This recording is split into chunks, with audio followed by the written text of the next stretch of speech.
सरकार। और भाई आज की इस वीडियो के अंदर बात करने वाले हैं फ्लैगशिप फोन्स के बारे में। आज की इस वीडियो के अंदर बात करने वाले हैं भाई महंगे फोन्स के बारे में। जरूरी नहीं है कि वो फोन्स हम खरीदें, लेकिन हमें पता तो होना चाहिए ना कि कौन सी कंपनी कौन सा फ्लैगशिप फोन लॉन्च कर रही है। और आज की इस वीडियो के अंदर हम वही बात करने वाले हैं कि आने वाले टाइम में Xiaomi, Samsung, Realme, one plus, Oppo, ये जितने भी ब्रांड्स हैं इनके फ्लैगशिप फोन्स कौन से आने वाले हैं और उन फोन्स के अंदर हम क्या क्या फीचर्स एक्सपेक्ट कर सकते हैं। अब जब आप बात करते हैं ना मिड रेंज फोन की, तो मिड रेंज फोन बेचारा आज लॉन्च होता है, कल आपको मार्केट में मिल जाता है। फ्लैगशिप फोन में ऐसा नहीं है। फ्लैगशिप फोन में हर कंपनी की अपनी स्ट्रैटेजी है। कोई पहले तस्वीरें लीक कर देता है, किसी की पहले तस्वीरें लीक हो जाती हैं, किसी का जो सीईओ है वो आके कोई बात कर देता है।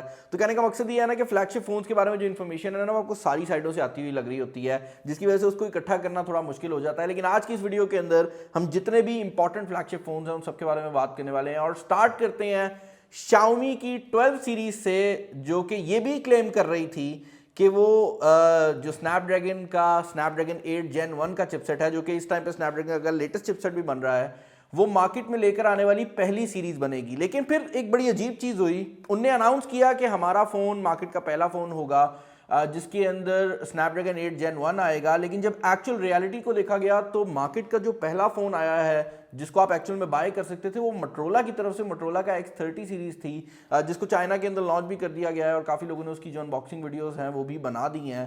तो कहने का मकसद ये है कि अनाउंस ये किया गया था कि Xiaomi की Mi 12 सीरीज जो है वो पहली होगी, लेकिन एक्चुअल रियलिटी में ऐसा नहीं हुआ। खैर, जब ये अनाउंस कर दिया गया कि वो पहले होंगे तो ये तो क्लियर हो गया है कि Mi 12 सीरीज के अंदर आपको स्नैपड्रैगन 8 Gen 1 देखने को मिलेगा। अब ये एक बहुत बड़ी मैसिव अपग्रेड है अगर आप इसको कंपेयर करते हैं जो इससे पहले आने वाली जनरेशन है उनके ऊपर। इसके अलावा जो और चेंजेस किए जा रहे हैं वो काफ़ी हद तक वो चेंजेस हैं जो कि हर एक बंदा एक्सपेक्ट कर रहा था। तो 120 वॉट की चार्जिंग जो है वो हमें देखने को मिल जाएगी, जो कि इससे पहले हम Xiaomi के दूसरे फोन्स के ऊपर भी देख चुके हैं। इवन पाकिस्तानी मार्केट के अंदर जो 11T Pro है उसके अंदर 120 वॉट हम ट्राई आउट कर चुके हैं Xiaomi की तरफ से। तो ये कोई ऐसी चीज़ नहीं है जो कि हमने इससे पहले ना देखी हो।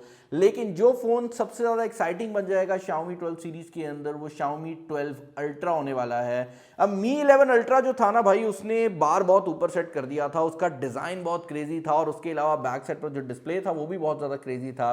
लेकिन अगर आप बात करते हैं Xiaomi 12 Ultra की, तो ऑल दो अभी भी जो डिज़ाइन है वो बहुत ज़्यादा क्रेजी आ रहा है, लेकिन फीचर लिस्ट वाली साइड से लग रहा है कि एक बीस्ट होगा, लेकिन कुछ भी यूनिक नहीं करेगा, कुछ ऐसा नहीं करेगा जो कि उससे पहले हमने ना देखा हो। इस मोबाइल फोन का डिज़ाइन एक बैक पर सर्कुलर कैमरा के फॉर्म में आ रहा है, जिसके अंदर जो इसका केस लीक हुआ है उसके मुताबिक 8 होल्स दिए गए हैं। अब ये ऑब्वियसली कैमरा सेंसर्स भी हो सकते हैं, फ्लैश लाइट भी हो सकती है और उसके अलावा ऑटो फोकस वगैरह भी हो सकते हैं। और एक्सपेक्ट किया जा रहा है कि इसके अंदर 5 कैमरास लगाए जाएंगे, जिनमें एक मेन कैमरा होगा, एक अल्ट्रा वाइड एंगल कैमरा होगा, एक कैमरा जो होगा वो जूम लेंस होगा जो कि कम रेंज पे जूम करेगा, एक कैमरा जो होगा वो ज़रा ज़्यादा जूम वाला लेंस होगा और उसके अलावा एक आपको बेसिकली कैमरा देखने को मिलेगा जो कि फोकसिंग के लिए यूज़ हो रहा होगा, जिसको आप लाइडार सेंसर भी कहते हैं। और उसके अलावा बाकी जो 3 एरियाज़ हैं उनमें फ्लैश लाइट्स और बाकी जो सेंसर्स हैं वो लगाए जाएंगे। तो कैमरा वाली साइड से मोबाइल फ़ोन एक मेजर अपग्रेड होने वाला है। प्रोसेसर ऑब्वियसली हम एक्सपेक्ट कर रहे हैं कि यहाँ पर भी आपको स्नैपड्रैगन 8 Gen 1 जो है वो देखने को मिल जाएगा।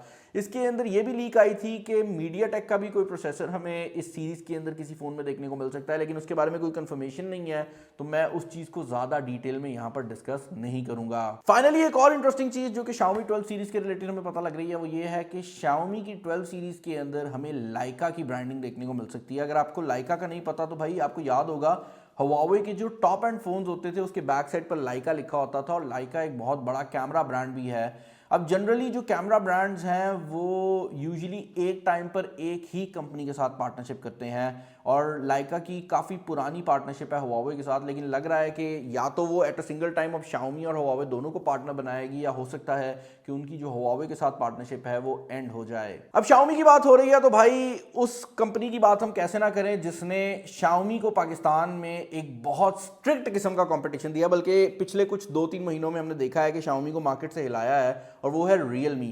और Realme भी अगेन स्नैपड्रैगन ने प्रोसेसर लॉन्च किया है तो एक नया फ़ोन लॉन्च कर रही है, और उस फ़ोन का नाम होने वाला है Realme GT2 Pro।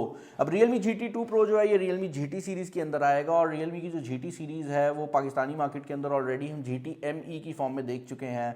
तो हो सकता है कि इस बार जो इसका प्रो वर्जन है वो भी पाकिस्तानी मार्केट में लॉन्च हो जाए, लेकिन इसके बारे में कोई ऑफिशियल जो से है वो नहीं आ रही। इस मोबाइल फ़ोन की जो सबसे बड़ी हाईलाइट होने वाली है वो ये है कि इस मोबाइल फ़ोन का जो मटेरियल होने वाला है वो ना तो प्लास्टिक होगा और ना ही वो ग्लास होने वाला है। इस मोबाइल फ़ोन के अंदर हमें पहली बार बायो पॉलीमर जो है वो देखने को मिलेगा।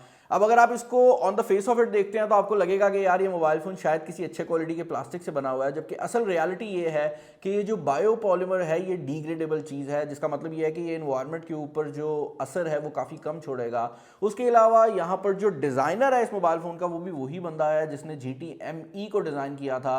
तो इसका जो डिज़ाइन है वो भी काफ़ी मज़ेदार होने वाला है। इनफैक्ट इसकी आज कुछ तस्वीरें जो हैं वो हमारे सामने आ चुकी हैं और डिज़ाइन वाली साइड से अगर आप फिनिश को देखते हैं तो वो बड़ी क्लीन और खूबसूरत सी है।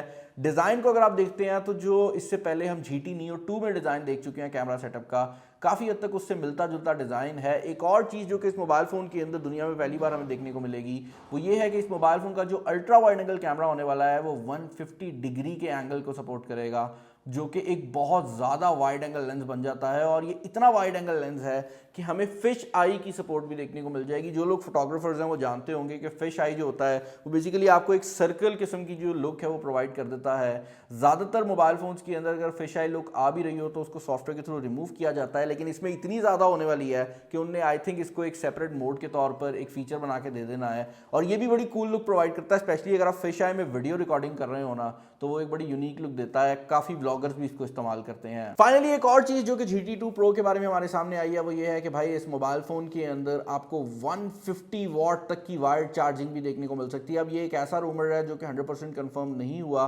लेकिन इसके अंदर 150 वॉट की जो वायर्ड चार्जिंग है वो आ सकती है, जो कि इस मोबाइल फ़ोन को एक काफ़ी यूनिक स्पॉट के ऊपर डाल देगी। इसके अलावा एक और टेक्नोलॉजी जो कि देखने में तो मज़ेदार नहीं लगती लेकिन वैसे बड़ी मज़ेदार है वो ये है कि इस मोबाइल फ़ोन के अंदर 360 एंटेनास का यूज़ किया गया है। अब नॉर्मली कोई भी फ़ोन आप यूज़ करते हैं ना, इवन आप आईफोन यूज़ करते हैं तो इसके साइड पर या किसी एक एरिया में एंटेना दिए गए होते हैं, जिसकी वजह से आपका जो मोबाइल फ़ोन है अगर आप उसको किसी खास एरिया से पकड़ते हैं तो स्पीड कम होती है और किसी खास एरिया से पकड़ते हैं तो इंटरनेट की स्पीड ज़्यादा होती है। और स्पेशली अगर 5G आ रहा है तो उसमें तो ये बहुत ज़्यादा फ़र्क डालता है। जो Realme का फ़ोन आ रहा है उसके अंदर उन्हें एंटेनाज इतने ज़्यादा लगा दिए हैं और एक इंटेलिजेंट सिस्टम लगा दिया है कि आप फ़ोन को किसी भी साइड से पकड़ेंगे ना तो दूसरे जो एंटेनाज हैं वो ऑटोमेटिकली स्विच होकर आपको जो इंटरनेट की स्पीड है वो बेहतर देंगे और ये वाईफाई के ऊपर भी 20% बेहतर स्पीड जो है वो आपको प्रोवाइड कर देगा। अगला फोन जो कि यहाँ पर मैं डिस्कस करने वाला हूँ ना यार, ये एक ऐसी कंपनी की तरफ से है जो किसी जमाने में कहते थे कि हमने बनाने हैं फ्लैगशिप किलर, फिर ये फ्लैगशिप बनाने पे आ गए। मैं बात कर रहा हूँ OnePlus की, और OnePlus का जो OnePlus 10 है वो प्रॉपर्ली लीक आउट हो चुका है। उसका जो डिज़ाइन है वो काफ़ी ज़्यादा डिफरेंट है अगर आप उसको किसी भी पुरानी सीरीज से कंपेयर करते हैं। यहाँ पर जो स्पेसिफिकेशन सामने आई हैं उनके मुताबिक यहाँ पर आपको ऑब्वियसली स्नैपड्रैगन का जो स्नैपड्रैगन 8 Gen 1 है वही देखने को मिलेगा। तो प्रोसेसर की जो अपग्रेड है वो आपको सारे फोन्स पे ही देखने को मिल रही है। इसके अलावा यहाँ पर एक और मेजर अपग्रेड जो देखने को मिलेगी वो आपको चार्जिंग वाली साइड से देखने को मिलने वाली है। और इस मोबाइल फ़ोन के अंदर अब 65 वॉट से बढ़कर जो चार्जिंग है वो 80 वॉट के ऊपर जा रही है, यानी कि इस मोबाइल फ़ोन के अंदर आपको 80 वॉट की चार्जिंग देखने को मिल जाएगी। इसके अलावा LTPO 2.0 का जो डिस्प्ले है वो देखने को मिल जाएगा, जो कि एक OLED डिस्प्ले होने वाला है जिसके अंदर आपको 120 हर्ट्ज का रिफ्रेश रेट देखने को मिल जाएगा। तो कहने का मकसद ये है कि वही जो फ्लैगशिप स्पेसिफिकेशन आप 2022 के एक्सपेक्ट कर रहे हैं वो सब यहाँ पर आपको देखने को मिलने वाले हैं। अब यहाँ पर मैं ये चीज़ इंक्लूड कर दूँ कि यार लीक्स और रूमर्स आपको स्पेसिफिकेशन बता सकते हैं, एक्चुअल एक्सपीरियंस यूज़ किए बगैर नहीं हो सकता। तो हो सकता है कि मैं यहाँ पर अगर किसी फ़ोन का कहूँ कि भाई उसमें 108 मेगापिक्सल कैमरा है और वो फ़ोन मार्केट में आए तो हो सकता है कि कोई 12 मेगापिक्सल वाला उसको बीट कर दे, तो उस चीज़ को समझ के चलना। लेकिन स्पेसिफिकेशन वाली साइड से इवन OnePlus 10 भी एक काफ़ी सॉलिड डिवाइस लग रही है। यहाँ पर फ्रंट कैमरा जो है वो 32 मेगापिक्सल का लगाया जाएगा और बैक साइड पर हम 50 मेगापिक्सल के जो सेंसर्स हैं वो एक्सपेक्ट कर रहे हैं। भाई इस लिस्ट का सबसे इंपॉर्टेंट फ़ोन मेरे हिसाब से जो होने वाला है वो अगली डिवाइस होने वाली है और उसका नाम है Samsung Galaxy S22 Ultra। अब ये बात सबको पता है कि सैमसंग साल के स्टार्ट में ही हमें S22 सीरीज़ प्रोवाइड करने वाला है और S22 सीरीज़ का जो सबसे टॉप एंड फ़ोन है वो S22 Ultra कहलाने वाला है। कुछ लोग सोच रहे थे कि इसका नाम S22 Note भी हो सकता है। उसकी रीज़न ये है कि ये पहली बार होगा कि एस सीरीज के साथ आपको बिल्ट इन पेन की सपोर्ट देखने को मिलेगी। तो जिस तरह नोट सीरीज के अंदर आपको पेन की सपोर्ट मिलती थी, उसी तरह अब एस सीरीज के अंदर आपको पेन की सपोर्ट देखने को मिल जाएगी। और इस साल हमने देखा है कि जहां पर नोट सीरीज ने लॉन्च होना था, वहां पर सैमसंग ने अपने फोल्डेबल फोन्स को लॉन्च कर दिया, तो उसकी वजह से जो नोट सीरीज का अपग्रेड है वो नहीं आया था। और अब मेरे ख्याल से सैमसंग अपनी नोट और एस सीरीज को इकट्ठा कर रही है। और इस साल जो S22 अल्ट्रा आ रहा है वो एक काफ़ी क्रेजी डिवाइस है। यहाँ पर जो डिज़ाइन है वो भी बहुत ज़्यादा खूबसूरत है और ऑलरेडी लीक आउट हो चुका है और बहुत ज़्यादा यूनिक देखने में लग रहा है। तो आप जब ये फ़ोन खरीदेंगे ना, तो इस पर पैसे खर्चते हुए आपको दुख नहीं होगा, क्योंकि मार्केट में ये दूसरे फ़ोन की निस्बत बहुत ज़्यादा डिफरेंट नज़र आने वाला है। यहाँ पर भी आपको 108 मेगापिक्सल कैमरा देखने को मिलेगा, जिस तरह का आप S21 अल्ट्रा के ऊपर पहले से देख चुके हैं। लेकिन इस मोबाइल फ़ोन के अंदर जो कैमरा की अपग्रेड्स हैं वो बहुत ज़्यादा की जा रही हैं, जिसकी वजह से क्वालिटी बहुत ज़्यादा बेहतर हो सकती है। उसके अलावा एक और चीज़ जो कि इस मोबाइल फ़ोन के अंदर बड़ी इंटरेस्टिंग है वो ये है कि उम्मीद की जा रही है कि S22 अल्ट्रा फोल्ड का जो ट्रेडिशन है उसको फॉलो करेगा और इसके अंदर आपको एक्सोनोस वेरिएंट देखने को नहीं मिलेगा। जिसका मतलब ये है कि जब ये पाकिस्तानी मार्केट में लॉन्च होता है तो हम एक्सपेक्ट कर सकते हैं कि पाकिस्तान में भी हमें स्नैपड्रैगन का जो स्नैपड्रैगन 8 Gen 1 वाला प्रोसेसर है वही देखने को मिले। वरना जनरली एस सीरीज में हमें एक्सोनोस मिलता है, इंटरनेशनली कॉलकम आता है और उसका बहुत फड्डा होता है, हमेशा फड्डा होता है। लेकिन इस बार मुझे उम्मीद है कि ये फड्डा हमें देखने को नहीं मिलेगा। फाइनल फोन जो कि इस लिस्ट के ऊपर मैं शामिल करने वाला हूं, ये एक ऐसा फोन है जिसके बारे में सबसे कम डिटेल्स है हमारे पास, लेकिन ये एक ऐसा फोन है जो कि इस लिस्ट का सबसे एक्साइटिंग फोन बन सकता है जब ये लॉन्च हो। मैं बात कर रहा हूं ओप्पो के Find X4 की। ओप्पो की जो Find X सीरीज है ना, इसके बारे में अवाम को तो शक होता है और उनको यकीन नहीं होता कि क्या होगा। मुझे लगता है एंड टाइम तक ओप्पो को भी नहीं पता होता कि उन्हें क्या लगा के भेजना है, क्योंकि हमेशा Find X सीरीज डिफरेंट रही है। Find X जब ऑफिशियली लॉन्च हुआ तो उसके अंदर जो फ्रंट कैमरा था वो एक मोटराइज कैमरा था। Find X2 आया तो सबने सोचा कि पता नहीं क्या कर देना है, उन्होंने एक नॉर्मल फोन बना दिया जिसके बैक पर सेरेमिक थी। Find X3 आया तो उसके अंदर उन्होंने माइक्रोस्कोप कैमरा लगा दिया, जो कि एक बड़ी ही यूनिक चीज में आ जाता है। तो कहने का मकसद यह है कि अगर आप Find X सीरीज को देखते हैं ना, तो ओप्पो सिर्फ एक्सपेरिमेंट करने के लिए इस फोन को बनाती है और इस बार भी हमें उम्मीद है कि हमें कुछ ऐसा ही देखने को मिलेगा। इसके लीक्स और रूमर्स में सिर्फ हमें यह चीज कंफर्म हुई है कि Find X सीरीज के अंदर हमें 2 मॉडल्स देखने को मिलेंगे, जिनमें एक मॉडल MediaTek के टॉप एंड चिपसेट यानी कि MediaTek 9000 के साथ आएगा और दूसरी साइड पर जो इसका प्रो मॉडल होगा वो Snapdragon 8 Gen 1 के साथ आ रहा होगा। इसके अलावा ज़्यादा डिटेल्स हमारे पास मौजूद नहीं है और मेरी आदत है कि मैं बगैर वजह के हवाई फायर नहीं करता। लेकिन एक चीज़ जो कि मुझे लग रहा है कि इस फ़ोन में आएगी, जो हम ऑलरेडी रियलमी में डिस्कस कर चुके हैं, वो है 150 वाट की चार्जिंग। क्योंकि चार्जिंग में ओप्पो सबसे पहले आ रहा है और हमेशा ही हमने देखा है कि सबसे पहले लॉन्चिंग भी हो रही होती है चार्जिंग वाली साइड से। तो हम एक्सपेक्ट कर सकते हैं कि उस साइड से हमें कुछ ना कुछ देखने को मिल जाए। और ये भी हो सकता है कि ओप्पो की जो Find X सीरीज़ है उसके अंदर हमें कोई एक और फोल्डेबल देखने को मिल जाए। अभी हमने रिसेंटली ओप्पो Find N की जो वीडियो थी वो अपलोड की थी, जो कि ओप्पो का फोल्डेबल है। तो हो सकता है कि X4 भी इस तरह की कोई चीज़ ले आए, लेकिन मुझे लगता नहीं है कि ये Find X4 को भी ऐसा करेंगे। आप लोग मुझे कमेंट्स में बताइएगा कि आप लोगों के क्या ओपिनियंस हैं और किस फ़ोन के रिलेटेड आप लोग एक्साइटेड हैं। कोशिश करूंगा एक एक फ़ोन जो कि इस लिस्ट में मैंने आपको बताया है सभी ले आऊँ इस चैनल के ऊपर, क्योंकि मेरी हमेशा ये कोशिश रहती है कि किसी भी कंपनी का कोई फ़ोन रुके ना, ताकि जो भी बंदा जिस कंपनी का भी फ़ैन है या जिस कंपनी से भी उसकी लगती है सारे फ़ोन आ रहे हों।